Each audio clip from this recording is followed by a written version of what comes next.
फ़र्ज़ कीजिए आप जॉब इंटरव्यू के लिए जा रहे हैं और आपको लगता है कि ये जॉब आपके लिए बहुत ही ज़्यादा ज़रूरी है। लेकिन जब आप इंटरव्यू के स्थान पे पहुंचते हैं तो आपकी हिम्मत जवाब देने लगती है, क्योंकि सैकड़ों की संख्या में वहाँ कैंडिडेट्स हैं।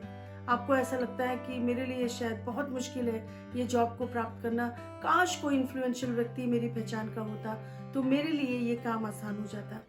जब आप इंटरव्यू के लिए अंदर जाते हैं, आप हिम्मत तो हार चुके हैं लेकिन फिर भी अपनी ड्यूटी पूरी कर रहे हैं आप, और अचानक से जो इंटरव्यूअर है वो आपको देख के बोलता है कि अरे तुम यहाँ कैसे, और आप बहुत खुश हो जाते हैं क्योंकि वो आपका करीबी रिश्तेदार है। वो आपको आश्वासन देते हैं कि डरो मत, तुम्हारा काम हो जाएगा, मैं हूं ना। और आप इस इत्मीनान के साथ बाहर आते हैं कि अब आपको ये जॉब लेने से कोई भी नहीं रोक सकता। जिसके हाथों में जॉब देना है वही आपका रिश्तेदार निकला तो आपकी खुशी का ठिकाना नहीं रहा। हम सब अपने जीवन में, हमें ऐसा लगता है कि कहीं पर भी चले जाओ, हॉस्पिटल में चले जाओ या जॉब के लिए चले जाओ या काम के लिए चले जाओ, कुछ भी करें, यदि कोई पहचान का हो तो काम आसान हो जाता है। काम तो करना पड़ेगा लेकिन क्योंकि वहां पर कोई पहचान का है, आपको अतिरिक्त अनुग्रह मिल जाता है। प्रियो, परमेश्वर का कलाम इस बारे में क्या कहता है, आइए हम वचन से सीखते हैं। खुदा के कलाम के साथ एक बार फिर से आपको पास्टर रैना का सलाम।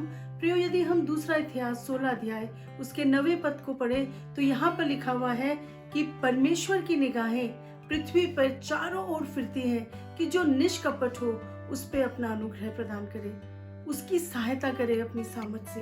आमीन। जरा सोचिए, यूनिवर्स का बनाने वाला किसी एक ऐसे व्यक्ति की खोज में है जिस पे वो अतिरिक्त अनुग्रह प्रदान कर सके।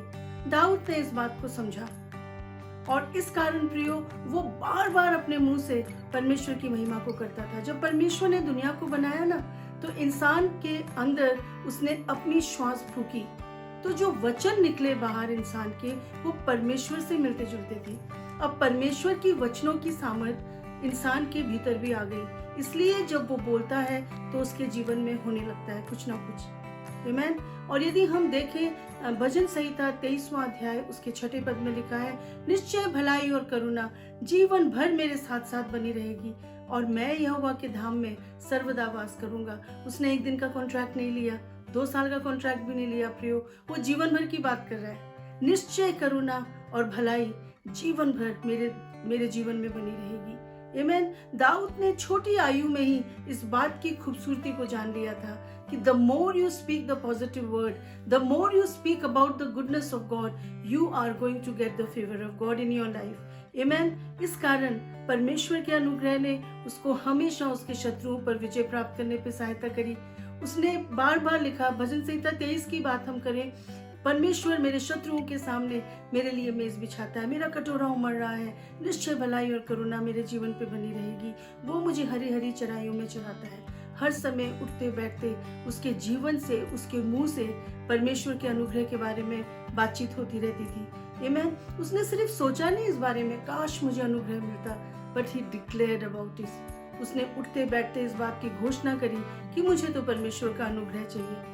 इसमें आश्चर्य की बात नहीं, शायद इसी कारण परमेश्वर का अनुग्रह उस तक पहुंचा जब शमूएल नबी उसका अभिषेक करने आ गया। शायद इसी कारण वो अपने से डबल द साइज गोलायत को मार पाया।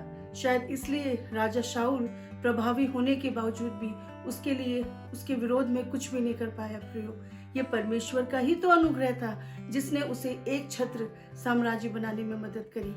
आप अपनी जिंदगी के बारे में क्या राय रखते हैं? हो सकता है आप बाधाओं का सामना कर रहे हो, आप कठिनाइयों का सामना कर रहे हो, लेकिन ये परमेश्वर का अनुग्रह होगा जो आपको आपकी विपरीत परिस्थितियों में आगे बढ़ने में सहायता करेगा।